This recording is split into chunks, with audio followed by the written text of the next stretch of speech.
Friday. Yay! Happy TDIF, everybody. Ginger says hello. She was really wanting to be in my lap today, so I said, guess what? You're going live. She's not all that comfortable around the computer, but I think she just likes being in mom's lap more and more. Yeah. It's so funny. She's just getting really, really cuddly, which is so nice because she was so scared for so long. And it just was weird. We, obviously had other pups and you're trying to build a connection and she's just always so distant. So the first couple months were, she warm up slowly, but it was hard. Yeah. So now she's like a Velcro dog and she won't leave us alone in the best possible ways. Yep. So, right. Yep. I'll let you snooze over here. So anyway, I just wanted to have her say hello to everybody. Thank you, dog. It's Friday. Hi, everybody. I am Patty Quinn of We Heart Hounds, and I have with me the adorable, the talented, the magnificent Hillary Buchholz. Hello, everybody. And I love your shirt. I love that. That's awesome. I wonder where you got it. If you're interested, there's a link to the shop down below, so you can get your own. Stay positive. I love that. I can't wait for mine to show up. I know shipping's a little bit slow now because of all the COVID-19 stuff, but yeah, I'm looking forward to getting mine. It'll be fun to wear. So hi everybody, thank you so much for being with us today. We've got a fun gift to put together for our Thank Dog It's Friday craft. It's all about mom. And I put on my little flower shirt for mom today. So today we're going to put together this beautiful wall decor. It's going to be super easy. There are quite a few little components to it, but trust me, it's super easy and a lot of fun. And I really think it'll be a memorable gift and kind of touch your mom's heart in the best possible way. So to get started, basically what you're going to do is get a 5x7 frame. And Hillary and I just grabbed one at Walmart for $4. Look how beautiful that frame is. I love the work, the intricate work around the side. And then we just grabbed a piece of our favorite colored scrapbook paper and put it inside, cut a strip of it and put it inside. So it's under the glass. Yeah. And I would recommend when you're trying to pick out your scrapbook paper, we're going to have another piece that goes on top. So you want your pattern to be something not super big because a lot of it's going to be covered up with the next piece it's going to go. So something that's kind of just a background. So like in Patty's, she has stripes. I just have this kind of diamond pattern with the fleur-de-lis. So something that you think will work well in just a background capacity. So. Right. And I think the simpler, the better, right? You don't want it real super busy because, again, you're not going to see a lot of it anyway. And then, so the next thing that we're going to do, this is really kind of a layering technique that we're going to do, and it's really kind of fun. Hillary, you had mentioned before we leave the frame idea that, you might want to do something to the outside of the frame. You want to talk about that a little bit? Yeah, so I just used a little bit of chalk paint on mine and to kind of bring out some of the details a little bit. So it's not a ton, but if you were doing like, let's say black and white stripes or, different colors, you could do blue chalk paint or something, just kind of pop and coordinate with whatever that craft paper that you have in there. So since mine was kind of a beige color, I just added a little bit of that beige chalk paint all across the frame and kind of textured it and distressed it a little bit. The frame was a little bit distressed too. Yep. The frame was a little bit distressed to start with. So it doesn't change it a ton. But if you were using a dark, like if I had been using black, which was originally what I thought I would be using, black and white stripes in the background, then for sure, like as you put it on, just rubbing it back off again so that you're not painting the frame black. You're just kind of adding some details that catch that black or that beige. So, yeah. And then mine is just basically as is. So it does have quite a bit of detail and does have a little bit of a rustic flair to it, which I like. And I just like the clean look of it. So yeah, whichever way you want to go, which is really nice. And then the other thing that I had laying around the house that we can use is a notepad. And this is just like a small little legal pad. And it's got the little stripes on it. And then it's got this kind of board on the back. So we're going to actually use a piece of paper. Let's grab one of these on top. and then you're going to use the chipboard in the back. Now, if you don't have the chipboard, you can use the cardboard that comes with the frame, you know, the little 5x7 size inside, or you can use some cardstock, which Hillary used as well. So I just doubled up a couple pieces of cardstock on mine and used a little bit of spray adhesive to adhere them together, and then with the paper on top. So it's kind of a sandwich of three things that are being glued together for mine, just to make it a cardstock. One piece of cardstock probably isn't quite thick enough for this, for what we're going to be ending up doing. So I would say at least two pieces, just to give it a little bit more heft. But if you have the chipboard like Patty has, that is the perfect kind of thickness. So I would recommend that. That version is the easiest, because you only have two pieces to put together. Yeah. And if you want to talk about, so I ended up just using school glue and put, you know, my piece of paper on top. It does have a little bubbling, you know, when you kind of spread it out. Hi there, are you watching? Speaking in here. Yeah, I know you want to sit in mom's lap. All right, so okay, come on. I told you she's getting more and more snuggly. So you can cut your paper to size, glue it on, and then what I ended up doing is trying to rub down the bubbles as much as possible. I used a hairdryer, and then I stuck this under a book to kind of just really ensure that all the air was out of it, and that worked just fine. Now it's an extra step. It's probably easier to use the adhesive spray, but then there's some challenges when you go to cut, which is what we're going to do next, right? So the adhesive spray can get a little bit gummy, like as we're going to use an X-Acto blade in the next, what we talk about next, and it can get a little bit gummy on your X-Acto blade. So make sure you have a sharp X-Acto blade. That's the best advice I can give. If it's a little bit dull, it'll really start to gum up. So the sharper, the better for the X-Acto blade. That'll make your life a little bit easier, and make sure that it's as dry as possible. So let it kind of adhere and dry. It doesn't take very long to dry, but give it, 10 minutes or something like that before you try to go into cutting. Yeah. So then the next thing you're going to do, and I just did this ahead of time, is I drew a paw print kind of up in the upper corner. So if you can imagine this cut to size, you're going to draw a little paw print up in the top of your board, and then you're going to cut that out again with the X-Acto knife. So that's the piece that Hillary was talking about that you cut. And once you have that cut, you're going to draw, or you're going to take a Sharpie and some markers or whatever, and you're going to make a little saying.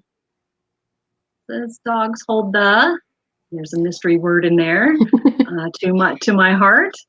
And basically what we're going to do is take this adorable antique key, and we're going to hang it on our little board, on our little chipboard there. And that's just going to be so precious. So, and it's, oh, go ahead. Did you want to say something? Yeah. So when you're trying to figure out your sizing and things, you'll kind of want to put the key down and cut it to size first. So mine is like 3x5. I think yours is a little bit bigger. So cut it to size so that it'll fit within your frame. And then you can start to kind of put the words in afterwards. So it'll just help you with the spacing. So if you figure, okay, paw print kind of in the upper right corner, the key is going to be in the lower left corner, and then my saying will be, worked in around that. So that'll help kind of give you some spacing for the lettering. And we just freehanded the letters, but you could use stickers or stamps, either one, if you had those. Yeah. And I just think this is so precious. And like Hillary said, you can pick whatever size works. I just kind of eyeballed it. I think mine might be 3.5 by 5.5 roughly, instead of 5x7. If you want to have more of your pattern showing through in the background, like Hillary has, she's made hers a little bit smaller. I just think that's really sweet. That's so cute. So then, as I said, we're going to tie on our key to our little chipboard sign, and basically just with some twine. I've got some green and white kind of baker's twine, and Hillary's is beige and white. Yep. Same And I stuff. got these in a little 3-pack at the Dollar Tree. So it came with Oh, beige great. and white, black and white, and red and white. So I did get it at Perfect. Christmas time. So I don't promise that it's there all the time, but it's a great place to grab it. If you see at Dollar Tree, they do have them, and they have the little variety pack, which is awesome. That's a great idea. Yeah, and I got mine at Hobby Lobby. It says $2.99 in their ribbon department. So I had this, and I had red and white. So, and again, you can pick whichever color. Obviously, the color of scrapbook paper in the background is different. If you Yep. want to really make this kind of a Valentine theme or a lovey-dovey theme, you could paint your frame red or have red paper in the background and use red twine and all that. So, kind of got a red and white theme. So basically, what you're going to do is you're going to wrap the twine around about 2 or 3 times, just in the middle there.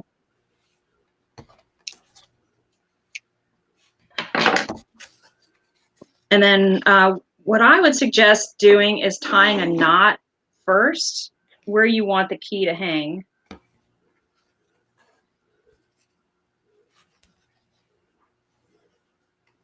So a little bit off to the side, not really in the middle because you want it to hang in that empty space.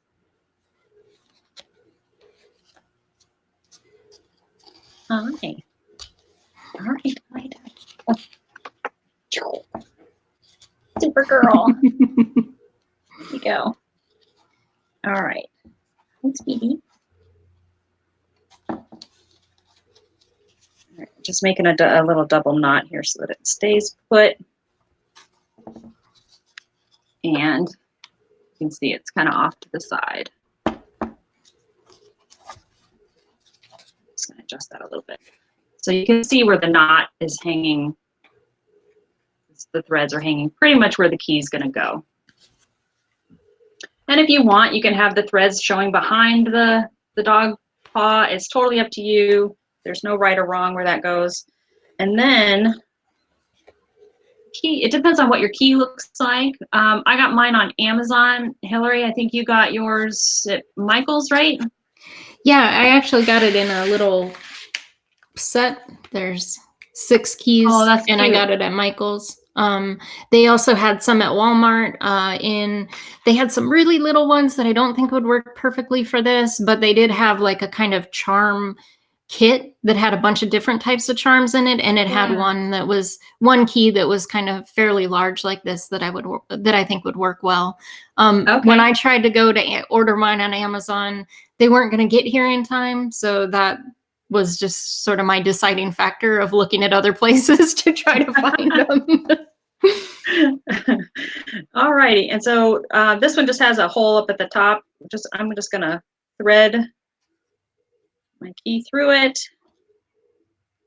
and then I'm just gonna go through the other way as well, just to give it a sturdy. And then just knot it in place.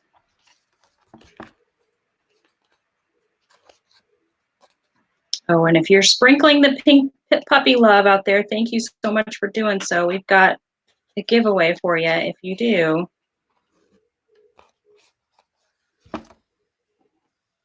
Just comment below that you shared this post and you'll enter to win. All right, and I'm just trimming the edges.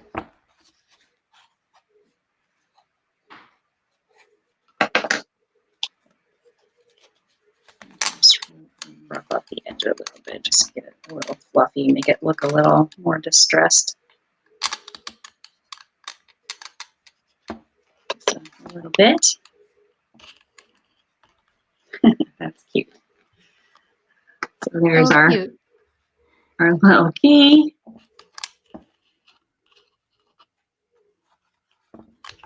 This doggo certainly holds the key to my heart. Yes, you do. Yes, you do. See if I can get my knot tied. My fingers You're okay. are working today. You're okay. It's small finger work for sure.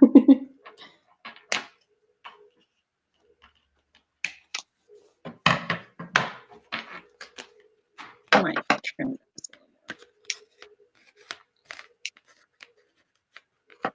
There we go. You can really just pull apart those edges with the threads, make it look rustic, like it's been hanging there for a while. All right, there we go. That's adorable. And then what you're going to do is take double-sided tape or glue dots or anything like that, and we're going to use this to attach it to the front of the frame.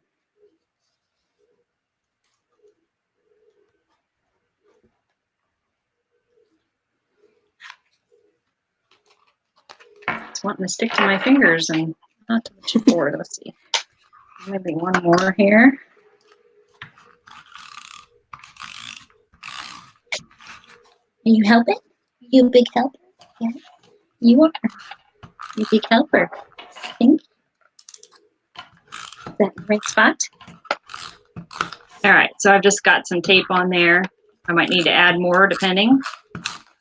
I'm trying to use glue dots. We'll see if that's going to hold it or not. I might switch we'll over to double-sided tape. We'll see, yeah. And then just kind of center it in place and smush it down.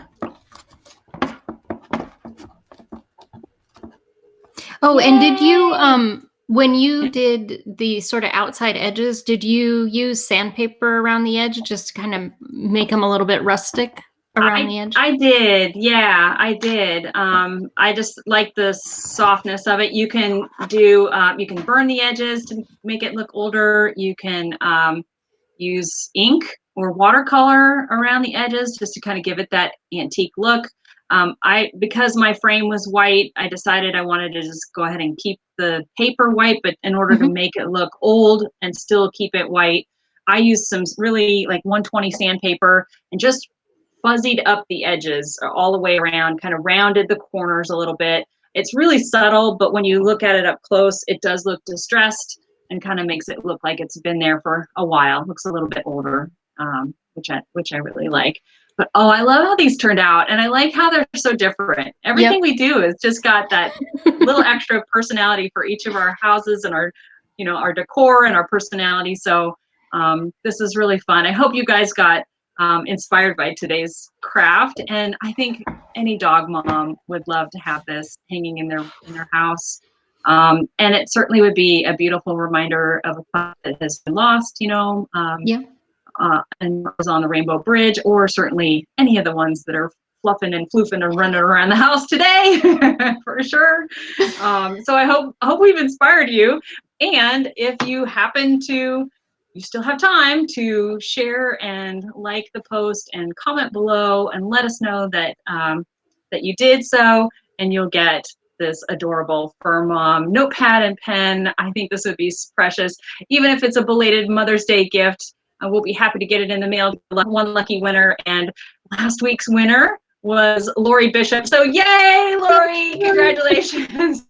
We will be sending another one of these out to you. And it's puppy approved, so I can't wait to get it to you. Thank you so much for being such a loving and caring fan of us and of Ginger and Lulu and Leon. You and Brody and your family mean a whole lot to us. You all do. So thank you, appreciate it.